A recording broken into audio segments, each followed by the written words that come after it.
Hey guys, float fishing is no secret. You'll see bobbers all over the West Coast and in the Great Lakes for steelhead. That is for one good reason: it catches fish. So just real quick to go over a couple factors. Obviously longer rods for bobber fishing is very popular, but why is that? It's not only so that you can lift your tip up and mend, which is a huge part of presenting it right, but also if you have a longer leader, you have more room to kind of move it around and easily swing it. I'm fishing a 12-foot rod. It's a Lamiglass center spin. The thing is, a longer rod also requires a nice faster tip so that you can easily pick up the line without it just kind of bending over. So that's one factor. If you have a long rod but it bends over a lot, you're losing length. So it's ultimately about just controlling your bobber so that it floats naturally. If you're starting float fishing, maybe go with a little bigger bobber and weight like a slip float so that you can easily control it. And then as you get more precise with your mends, then move down to lighter, maybe going with fixed floats and light jigs and stuff like that. But just remember to match your rod to the weight of float that you're using. So right here, I've actually got a heavy float with a 1/2 ounce weight on it and an 1/8 ounce jig with a worm and a bead. So it's like a big presentation here for steelhead. Big old float, just so you can see it. Got the bobber on top. I've got a stick weight right there. And then I've got worm with the bead trailer.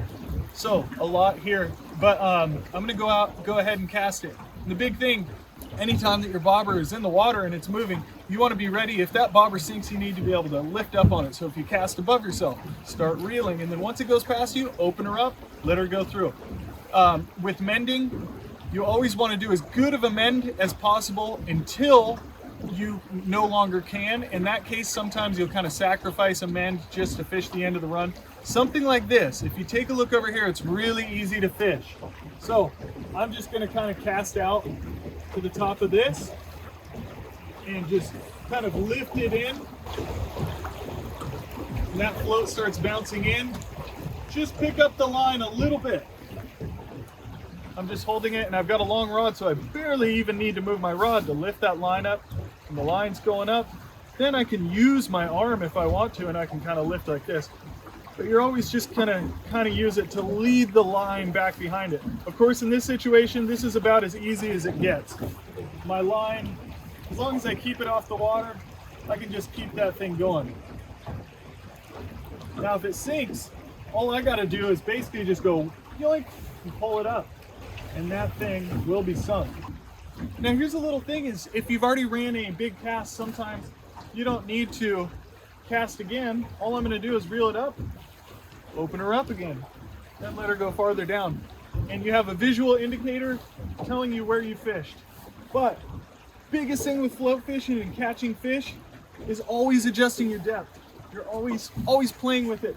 Try to figure out where they are. The nice thing about a worm and a trailer with a bead, you don't have to be quite as precise. You can hit bottom a little more.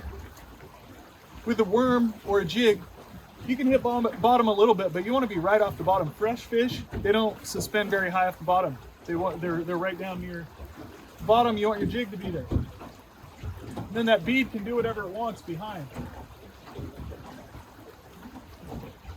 You think I could get one in here?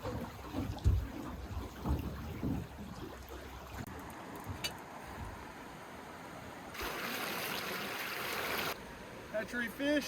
Nice buck. Yeah. That thing's kelted out. Is a hatchery. Mending a float. Like I said, a bigger float with a 1/2 ounce worm and a trailer, and that fish went for the worm. So pretty cool to see. Always love to see that bobber down, set the hook, and see that thing turning. So good stuff. Float fishing works. Having fun doing some float fishing.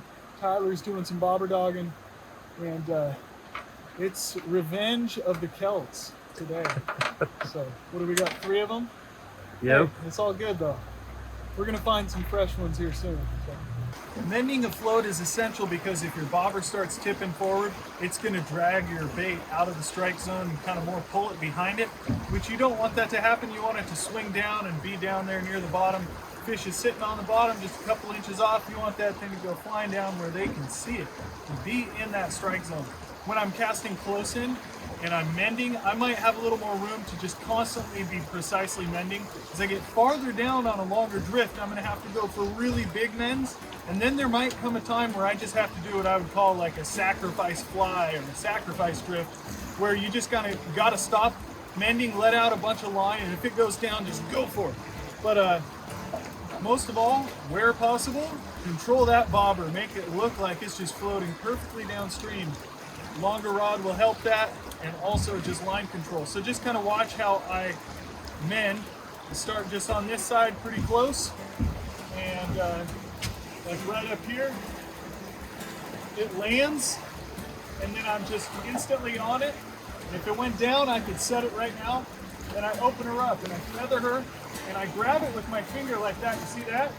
One hand, grab it with the finger like that. Open her up, let some line out, pick it up.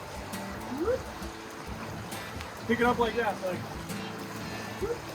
you can do that. Let out a bunch more line. Finger right there. That thing's floating along straight, and then boom. See, I moved it too much right there.